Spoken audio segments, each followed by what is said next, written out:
How do we lead remotely like a rock star? What if we knew the 6 places the brain goes when we're not as connected as we usually are? Hi, I'm Christine Comaford from Smart Tribes Institute. I'm a leadership and culture coach, and we use a lot of neuroscience and neurolinguistics to help our clients lead through some of the most sticky challenges, especially now with lots of remote workers. So first, I want us to notice one quick thing. Let's look at Alexander Mehrabian's research for a moment. Communication is actually redundant. Humans cannot, I know it's a double negative, humans cannot not communicate.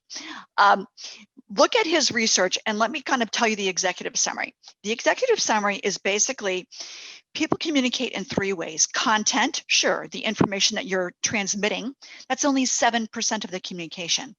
Vocal tone, pace, pitch, so you can tell if somebody is angry or scared or really emotionally engaged, right?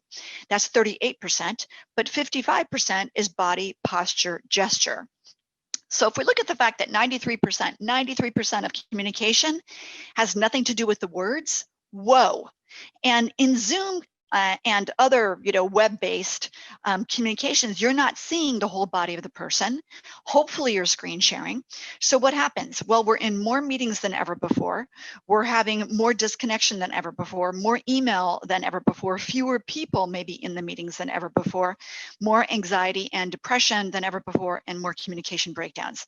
So let's look at the 6 areas where I find our clients see the most distortion recently and distorted thinking. And please do put in the comments below what questions you have about leading and building a great culture right now in challenging times. So the first is always or never thinking. So start to notice if your team is saying this. Swinging from extremes of expecting something to always or never be a certain way. Oh, it's always that way. Oh, corporate's always like that. So we need to watch out for that. And when we hear that, we need to get curious. And really the easiest thing for always and never is to say always, never, and then they'll go, well, and then they'll start to backpedal a little bit and they'll come back down to earth a bit. Next is generalization.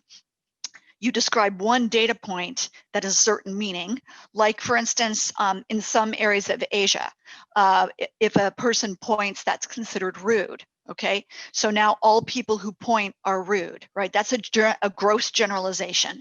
If we get generalizations, we can say everyone, we can start to say that always happens. It's another version of always never. Deletion or denial. Think about this one. We choose to delete information that doesn't really serve us or that would cause us some discomfort. So, we see this often in, well, here's a great example. One of my friends a while ago, he was saying, so she doesn't return my calls. She still digs me. And I was like, actually, she's not returning your calls for a reason. So start to notice where you're deleting or where you're denying. Sometimes we have deletion and denial in, I don't want to deal with this right now. We've all been there.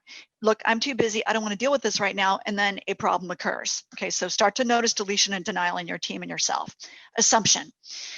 You assume that something will happen or be true based on limited data. Well, he said he agreed with our approach, so I'm sure he'll sign up on the budget. We see assumption a lot in sales teams, right? Kind of happy ears. Oh, they loved our proposal. I'm sure they're going to buy. Let's put it right in the pipeline. Start to notice the assumption. And here we want to say, well, can you help me understand what all the other details are? Can you help me understand what messaging he did give you? And actually have a specific plan that you can kind of break down so that we're not jumping to conclusions, and in this case, creating a false sales pipeline. Distortion. We blow things out of proportion after a challenging experience. My life is ruined. You've heard this from teenagers. I'll never go to school again.